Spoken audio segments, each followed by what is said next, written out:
गांव की बहू। क्या सावित्री, मैंने सुना है कि मालती की बहू ने अपने सास ससुर को घर से निकाल दिया है।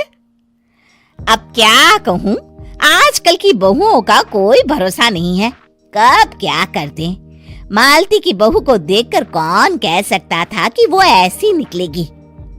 तू सही कहती है, आजकल की बहुओं को देख मुझे तो बड़ा डर लगता है। कहीं मेरी बहू भी ऐसी निकल गई तो। नहीं, मैं तो गांव की सीधी सादी लड़की से अपने बेटे की शादी करवाऊंगी। इस तरह एक दिन गायत्री अपने बेटे की शादी गांव में रहने वाली मीना नाम की लड़की से करवा देती है। ये लीजिए माँ जी, आपके लिए गर्मा गर्म नाश्ता और चाय।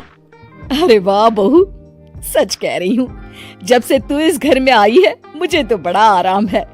तेरे जैसी बहू तो किस्मत वालों को मिलती है। का माँ जी, अब इतनी भी तारीफ मत करिए ना।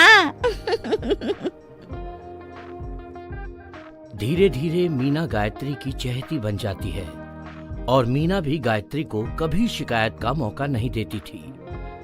फिर एक दिन, ये ले बहू, आज मैं बाजार से तेरे लिए साड़ी लाई हूँ। साड़ी देखते ही मीना का मुंह लटक जाता है।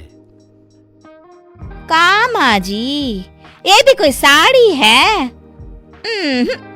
ना, मुझे तो बिल्कुल पसंद नहीं आई। अरे लाना ही था तो कोई अच्छी महंगी वाली साड़ी ले आती मेरे लिए। आप तो ये सस्ती साड़ी उठा लाई।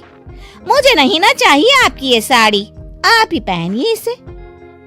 अरे ये क्या बहू, तू तो आजकल कुछ ज्यादा ही नखरे दिखा रही है। मैं इतने प्यार से तेरे लिए साड़ी लेकर आई हूँ और तू है कि उल्टा मुझे ही दो बातें सुना रही है। अरे माँ जी, आप अपने लिए तो बड़ी डिजाइनदार और महंगी महंगी साड़ियाँ खरीदती हैं और मेरे लिए ये सस्ती साड़ी ले आई। आप समझती हैं कि मैं गांव से आई हूँ इसलिए मुझे कुछ नहीं पता। हाँ, अरे कुछ नहीं, तुझे शहर की हवा लग गई है बहू। इस तरह दोनों सास बहू में रोज किसी न किसी बात पर लड़ाइयां शुरू हो जाती थीं। एक दिन गायत्री अपने कुछ सहेलियों को अपने घर चाय पर बुलाती है। अरे बहू, मेरी सहेलियों के लिए बढ़िया चाय नाश्ता तो बना दे। अरे माँ जी, अभी ना मेरे पास बिल्कुल भी समय नहीं है, मुझे ब्यूटी पार्लर जाना है। चाय नाश्ता आप ही बना लीजिए। हाँ, तू कब से ब्यूटी पार्लर जाने लगी है? शहर आए 2 दिन नहीं हुए और देखो महारानी के नखरे शुरू हो गए। बस भी करिए माँ जी, आपसे बहस करने के लिए मेरे पास ना बिल्कुल टाइम नहीं है।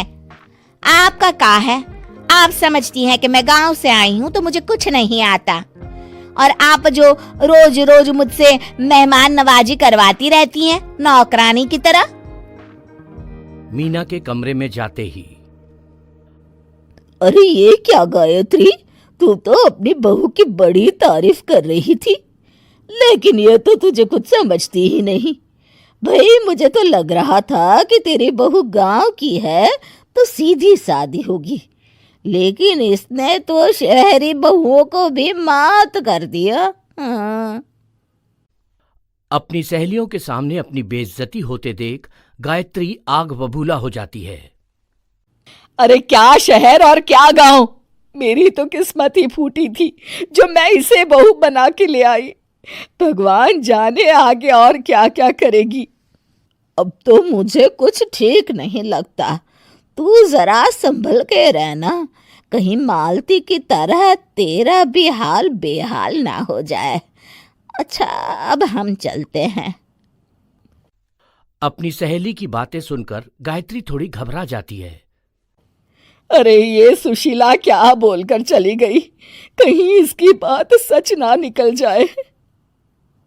दूसरी तरफ मीना सारी बातें सुन लेती है।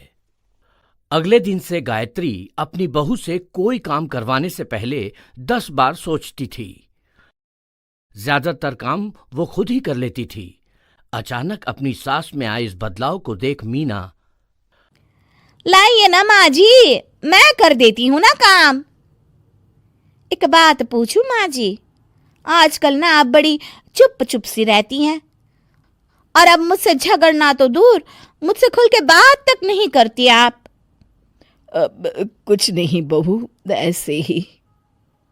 मीना अपनी सास की मंशा भांप जाती है और मुस्कुराते हुए कहती है, अरे माँ जी, चिंता मत करिए, मैं आपको घर से नहीं ना निकालने वाली।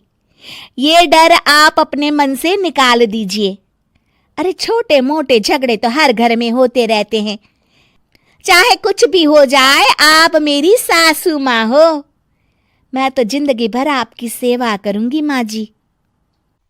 अपनी बहू की बातें सुन गायत्री को एक प्रकार का संतोष होता है और उसकी सारी चिंताएं दूर हो जाती है। गायत्री अपनी बहू को गले लगा लेती है। मुझे माफ कर दे बहू, मैं तुझे गलत समझ बैठी थी।